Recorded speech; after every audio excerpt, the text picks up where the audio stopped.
Welcome back to my show.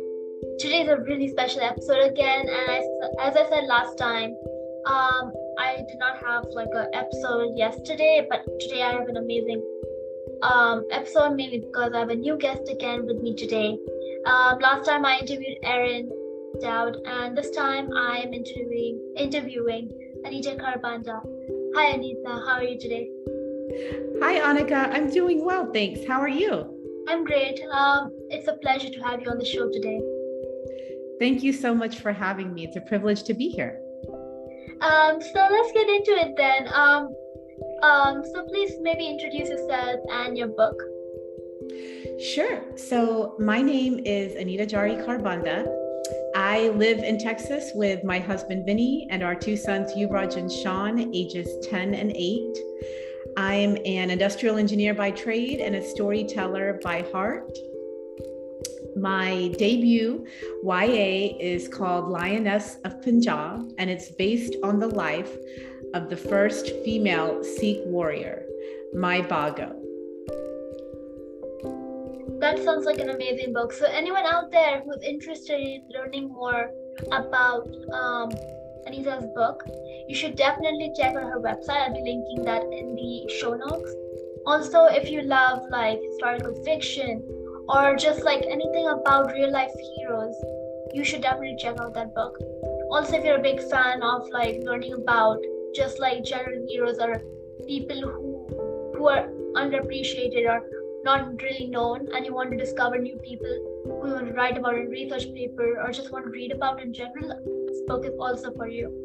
Now, this is a great book for any of you as well who are just starting to read YA, mainly because of the content. It's perfect for you guys, clean, no explicit content. It's just about a female warrior who is trying to like protect and be with her country or with the state. So I feel like it's an amazing book for new YA readers. And even if you're not planning on reading YA, you can try maybe reading a few pages, see how you like it, and maybe even start reading a little bit of the book. So anyways, Anita, my next question for you is, what was your inspiration to write this book? Sure, that's a great question. So I'd say the inspiration to write this story grew slowly, and it came from my family. I started journaling, then I wrote for a leading South Asian magazine, and then without realizing, I wrote a private family memoir inspired by family history. I discovered I really liked to write and sought to write stories about unsung voices. The idea of Lioness of Punjab came from my mother's book that I have on my bookshelf with a Sikh female warrior on the cover. It's written in Punjabi, so I cannot read it, but it made me remember Mai Bago and inspired me to write a story about her. This was back in 2017, and I wrote down a goal to be published in 2022. Back in 2017, I had forgotten about that written down goal until stumbling onto it recently. And it's serendipitous because now, it actually happened. That sounds fantastic. I mean, I think that every inspiration for any book comes from your own life experiences, from your family background, or just like anything you come across in the daily world. Now, even if like your book isn't like, your one is mainly based on a real event that actually happened, but for books that are not like maybe like fantasy books or things like that, at some point there's some kind of resemblance to like the actual world, right? For example, if your fantasy book is about people going on adventures, maybe at some point in your life you wanted to go on those adventures, but of course you knew it was not possible because witches and trolls were not actually real. Now, of course, for those young readers out there, young creative minds, do not be discouraged when I say that, because in your minds, whatever goes on can be true once on paper. So that's the power of the mind. You can really make things happen, even if they might not actually be true, or if your parents say it's not actually real. You can make it as real as you want just by creating that thing in your mind and writing it down on paper. Yep, I completely agree. So does your writing feel like healing? If yes, why? Does my writing feel like healing? Yeah. Yes. Then another great question. Definitely when I'm journaling, which I certainly don't get around to doing far enough, but yes, especially when I journal and when I had written that memoir, it was very, very healing and therapeutic for me. I highly recommend, even if you're not interested in writing a book or a blog, I highly recommend every person consider, journaling, writing down their thoughts, because it truly is very healing. Definitely. I mean, journaling is just a matter of just like writing your thoughts onto in a diary, or if you're not a writing kind of person, you could just type it up on Google Docs. Although I noticed that when you write it, it's more effective because you're actually like writing it down, you have it safely. Whereas on a Google Doc, technology can be faulty at times and can eventually accidentally or even just like backstock and like get deleted or something, right? So I think the safest option would be to write, but then again, anyone who's interested in journaling, it's a great way to just put your thoughts on paper and eventually turn it into a book, blog, whatever you want. Because I know a couple of books and blogs that actually were originally journals and were slowly like kind of transferred and transported and made into a book. Wow, that's very interesting. You'll have to let me know which titles those were. Definitely. So I mean, like there are many ways you could write. You could just writing means putting on words onto paper. Doesn't have to make sense. You could just be writing like a poem that is not really a poem, and then slowly like edit it later on once you figure out what you want to do with it. Very true. So you're a part of the Desi Kidlit community, right? Yes, I am. So could you tell us a little bit more about the community and what you do as a member of the community?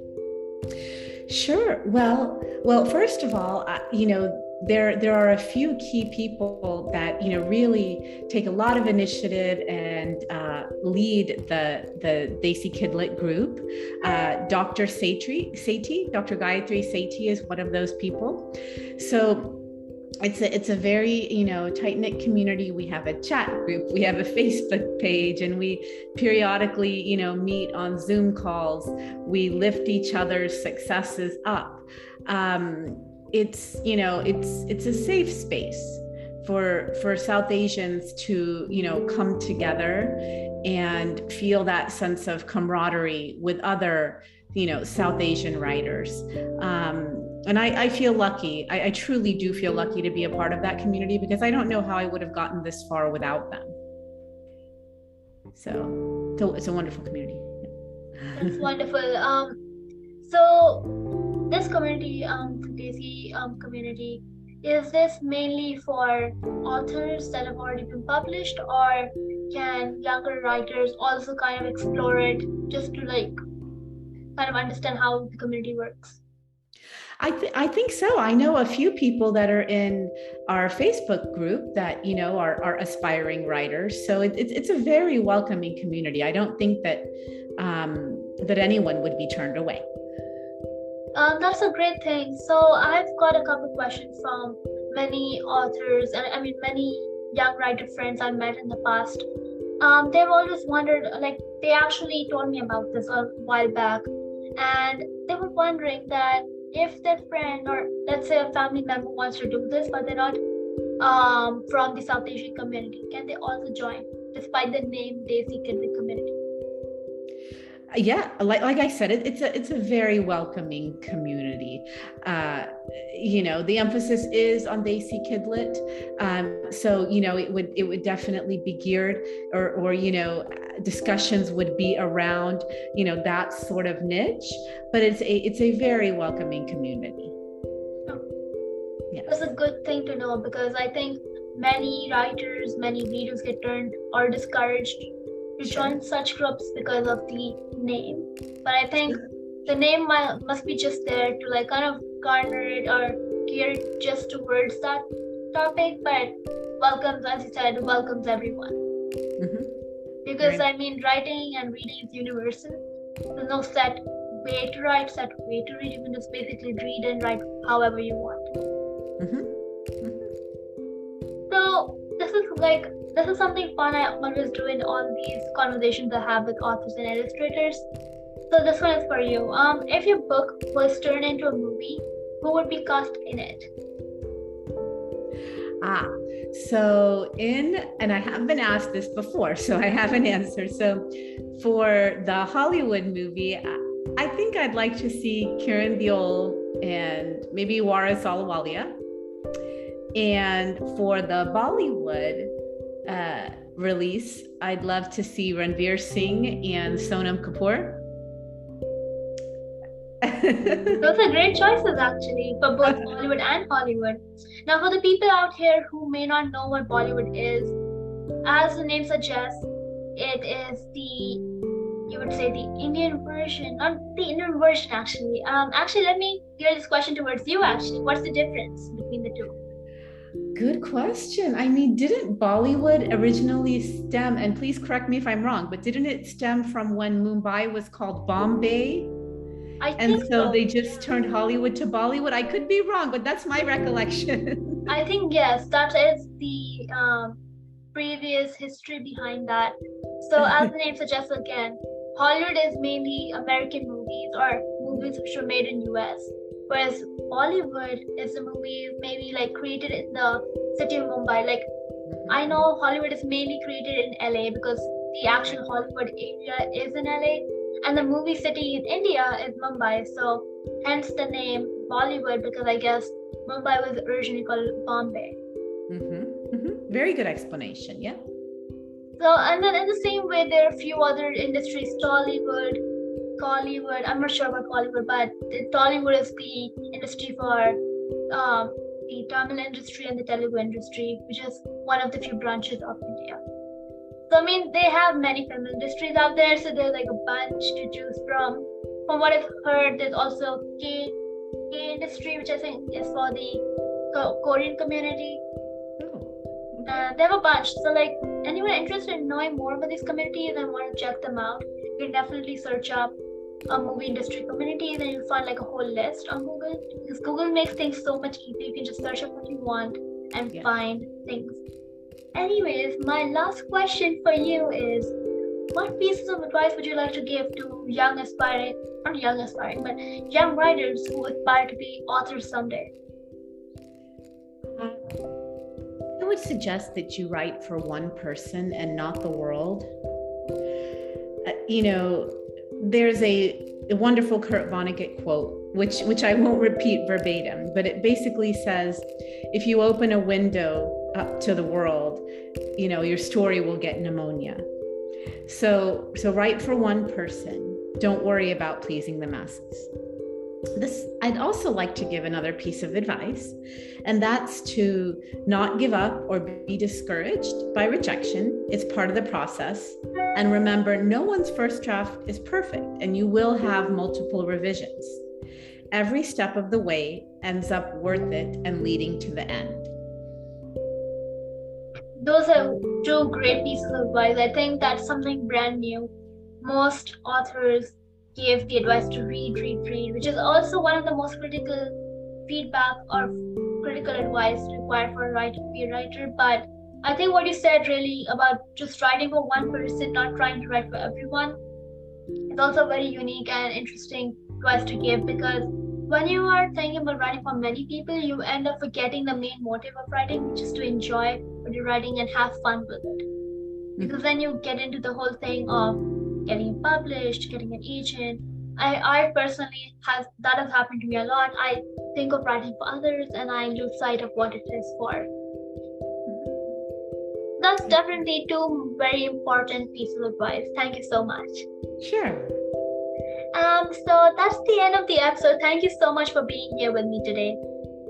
Thank you for having me, Anika. It's been such a pleasure to speak with you. Same here. So anyways, guys, that's the end of the episode.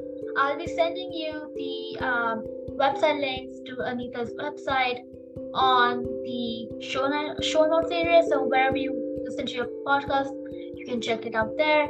I'll also be sending you a couple of other things later in the week most likely whenever I get time.